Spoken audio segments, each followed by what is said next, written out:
In this video, we are going to talk about if you can taper topical steroids to lessen the intensity of the TSW withdrawal process. If you are new here, my name is Dr. Kayla Clark. I'm a naturopathic doctor and fellow eczema and TSW warrior. I went through topical steroid withdrawal in 2016. It took my body 8 months to heal through it, and now I am so passionate about helping other skin warriors heal their skin from a root cause approach and with a resilient mindset so they can really step into their true passion and purpose in this world. If you are new to TSW or eczema in general and you're trying to get off your topical steroids, you might be looking at this process in horror and wondering if cold turkey, an all-in, jump-in, head-first approach is the only way to go. Can tapering topical steroids work? Can tapering oral steroids work? Can using immunosuppressants work to help lessen the intensity of the withdrawal process? In this video, I'm going to talk about all of those options and what this actually looks like. So if you're interested and this is applicable to you or a loved one, watch on. I'm going to use a little bit of a metaphor here to explain the situation, and I don't want this to come off as pessimistic or cause you to lose hope or anything at all. Because what I'm saying essentially in a nutshell is that tapering topical steroids isn't necessarily going to lessen the intensity until we address the root cause of the problem. So this is actually what we're doing with any skin condition, whether it be eczema, TSW, acne, something else completely. We need to get to the root cause of the issue rather than worry about the amount of band-aids or steroids or whatever we're putting on the situation. So let's think about our skin as a fire, a campfire, metaphorically, but also appropriately so. And let's think about steroids, topical steroids, or any sort of dampening immunosuppressant as a water hose. Okay, so at first we have a little campfire. Our skin might be not great. It might flare when we eat something weird. It might flare when we're stressed. And then as we get older, this fire, it might get bigger, it might get smaller at times, but we can always manage it with our water hose. So sometimes we might need to spray more water on the fire. Sometimes we can back off a little bit. We don't need as much water. But this fire is more or less contained and managed. But this fire isn't just a regular old campfire.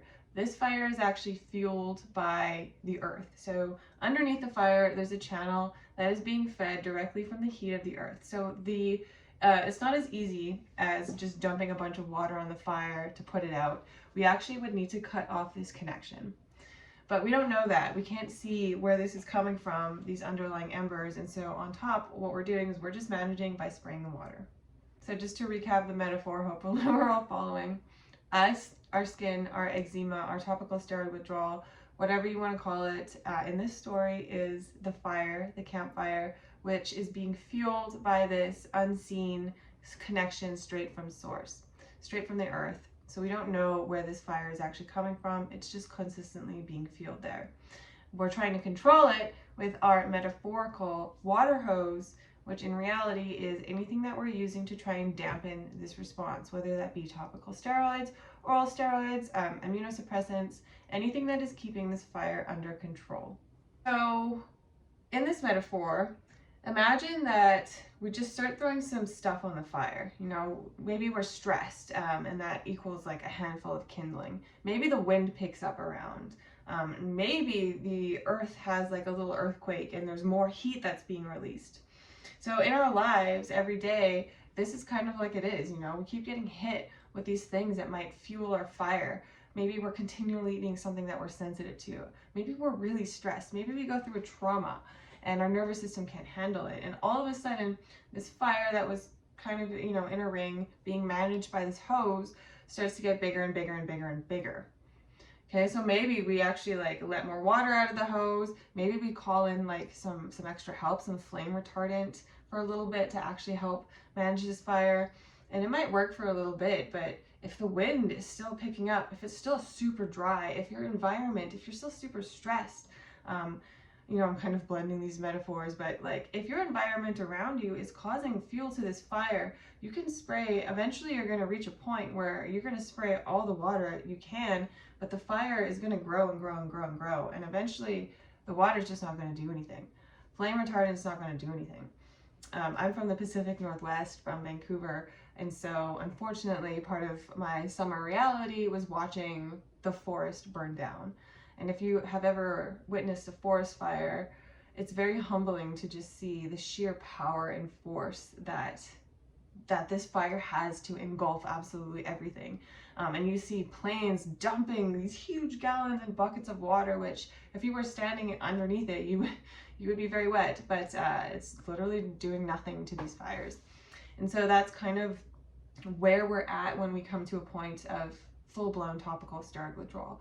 We're at a forest fire. Maybe we could spray the hose all we want, or we could not spray the fire. The fire doesn't really care. The fire's just going to rage on. Okay, so there's a couple different nuances here when we get to this point. You know, there is a point when the fire is sort of containable, manageable, that you might be able to get it under control by managing the conditions and using the topical steroids.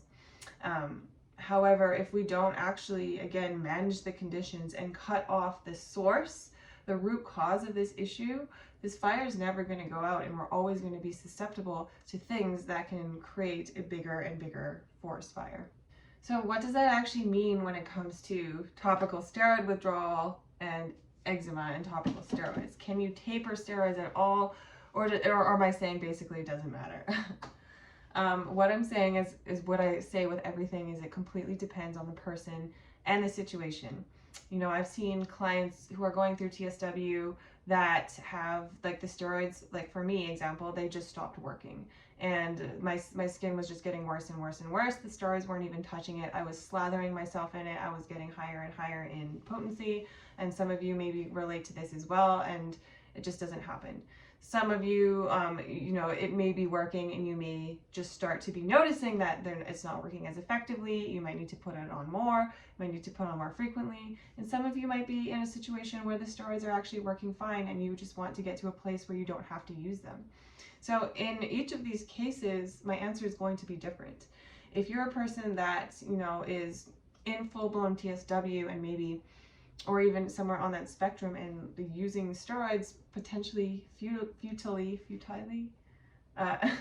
they're not working, then maybe, maybe tapering isn't going to physiologically help you. That being said, if it feels better for you psychologically to taper, if you're still noticing that, like, maybe putting it on your neck or something, you know, obviously I'm not condoning this, but if we've already been doing it, and you feel like tapering it off is just something that is like giving you and your nervous system and your soul a cushion and a blow, I did it, then that's totally great. I would recommend tapering. If you're someone who is still using steroids and is noticing that they are effective, or yeah, they're still working, maybe you're not even in topical steroid withdrawal and you're just curious and trying to avoid it, then yes, a tapering approach might work. So, you know, when we talk about tapering, though, we're not just talking about using less and less steroids and doing nothing else. We still need to be doing a lot of work on the back end to calibrate your nervous system, your immune system, your gut, your body, everything to the removal of the steroids. Because what the steroids are doing is dampening that inflammation. So if we're not dampening that inflammation somewhere else, if we're not controlling the conditions around the fire, then really it's just going to rage. So how does the approach actually look with tapering? How do you actually work with this stuff to calibrate your body? Again, it's going to be different for everybody. This is what I do, obviously, when I work with people one-on-one, and in my programs, we are always trying to figure out the root cause of each individual fire, of each individual person, and then cut it off. So as you can see in this metaphor, we were talking about the issue of now we have this raging forest fire, which is the topical steroid withdrawal, and we can wait for that to burn out. We can pour water on it. We can do everything we can. Eventually, it will burn out and peter out. But if we don't deal with that original source campfire, with that leak coming up from the ground, then we're still going to have a fire, and it's still going to be burning in the embers, and it still has that potential, if the wind picks up and things get bad again, to blow into a forest fire, which is what I believe is happening sometimes when we see second rounds or resurgences of things going on. It's that we never actually put the fire out in the first place. It just went dormant for a little bit. One of the questions that I get asked most also is, can I work with you if I'm still on steroids? Is there anything that can be done while I'm still on steroids to calibrate? And just like I was talking about here, the answer is absolutely yes. Sometimes it's like jumping off the deep end and then helping the body catch up, which is like removing the steroids right away, or the body just goes into TSW and stops working. That's when we're kind of doing a more of like damage control, let's get the body calm approach and put things down. If you're a person that is still using steroids, then we can take our time a little bit more and figure out exactly what's going on for you. Both approaches are amazing and powerful. They just are looking very different for everyone. So this is why I recommend working with someone who can individually understand your own unique nuances and story.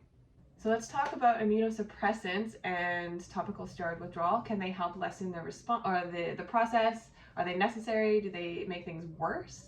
So what I'm talking about when I say immunosuppressants are oral prednisone, things like cyclosporin, methotrexate, and I'll even lump in some of the newer biologics like Dupixent, which is a little bit different. But essentially what these are all doing is exactly what they say, immunosuppressant, suppressing the immune system. And will they help? I mean, there are cases where using an immunosuppressant is potentially medically necessary. One of those being if, like, for example, there's a co-occurring condition that needs to be managed.